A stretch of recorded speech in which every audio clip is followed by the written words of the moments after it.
Big sigh. Mop and row. We were totally unprepared for the winter of 1968. It was bleak and cold, and it seemed to last forever.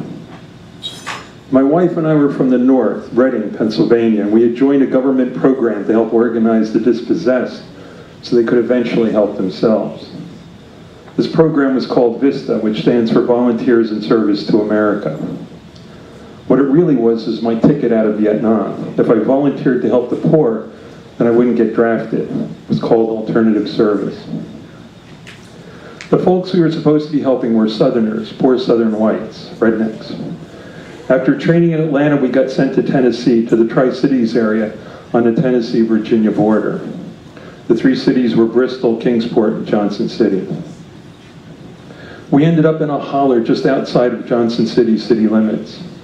The locals had named this holler Mop and Row, and it was a sad collection of cheap wooden shanties lining several narrow dirt roads, which were clustered around a polluted creek. If you were driving on the city road that circled Mop and Row, you couldn't actually see it. You had to turn off the main drag and cut through a sort of high hedgerow. The community, such as it was, then opened out in front of you. We lived in the same type of housing as the people we'd been sent to help. Basically a two-room shack with a tiny kitchen hanging off the back. We also had an outhouse. Because Mop and Row was zoned outside the city limits, it had no sewage system and no garbage pickup. The people who lived there only got cold running water, and the city was going to keep it that way if they could. Putting in sewers and picking up trash cost money, and as the poor weren't able to pay any taxes, they simply weren't worth wasting the time on.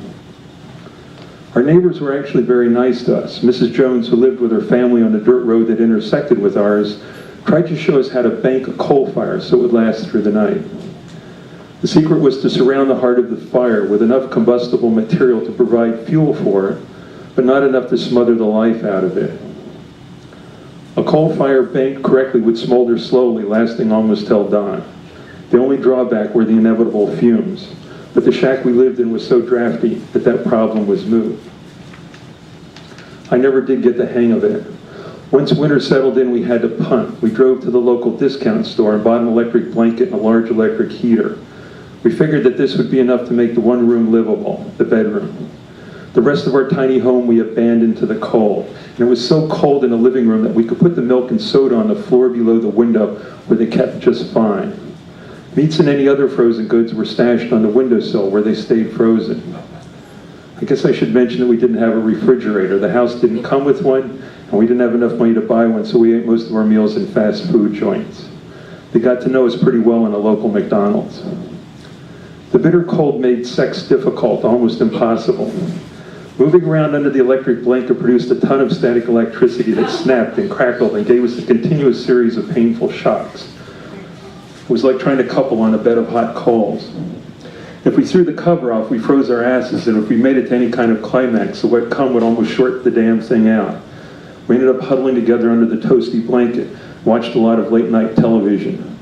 Johnny Carson became our best friend. We finally came up with an ingenious solution to solve our sexual woes.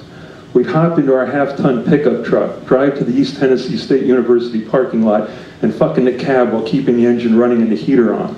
We'd usually keep the radio on too. Of course, this solution had its drawbacks. Because we were never sure if some sort of security would eventually show up and chase us off, we had to work quickly. Foreplay was minimal. Little making out, and that was about it. My wife would then kind of sit on my lap where I'd hoist her up and down on my trusty deck. I'm sorry about that. Gripping her by the hips, groaning in the throes of ecstasy. And she'd end up hitting her head on the window or on the roof of the truck cab, with each thrust shouting out more in pain than in pleasure. On good nights when we weren't fighting and had time to plan ahead, my wife would wear a dress that buttoned up the front and dispense with undergarments altogether. Sometimes she'd really get into it and wear a garter belt and silk stockings. She knew that turned me on. Unfortunately, whenever she wore them, they usually got runs in them and were ruined. Shit, Ronnie, she'd say, I'm gonna have to fucking throw this pair out too. Take it easy, this fucking truck fucking thing is really pissing me off. Maybe we should just stop having sex till spring. When it snowed, she'd wear high leather boots. And she'd be stomping all over She'd be stomping all over my feet when she did finally get off. The puddles of melted snow on the floor of the truck cab would squish and splash and splatter the truck's interior in interesting ways. One time after we started humping, things devolved into a huge fight. She was pissed off that I hadn't brushed my teeth before we left the house, and the fact that I probably hadn't bathed in a while didn't help. The snow in the truck was pretty ripe. The only time we could take a bath was when we visited with the other Vista volunteers, which wasn't that often. Most of them lived in Kingsport, a long drive in the snow.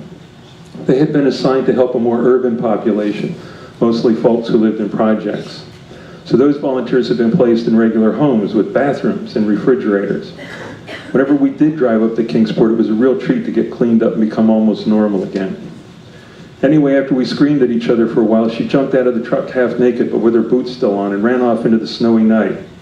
I zipped up and charged out after her. I was slipping and sliding on the ice-covered asphalt, but I finally caught up with her and we tumbled down onto the ground together. I picked her up and we made our way back to the warmth of the truck. I was scared. This was something new. Our fights had never gone this far before. I clung to her tightly. She was shaking from the cold and I turned the dashboard heater up as high as it would go. Thank you.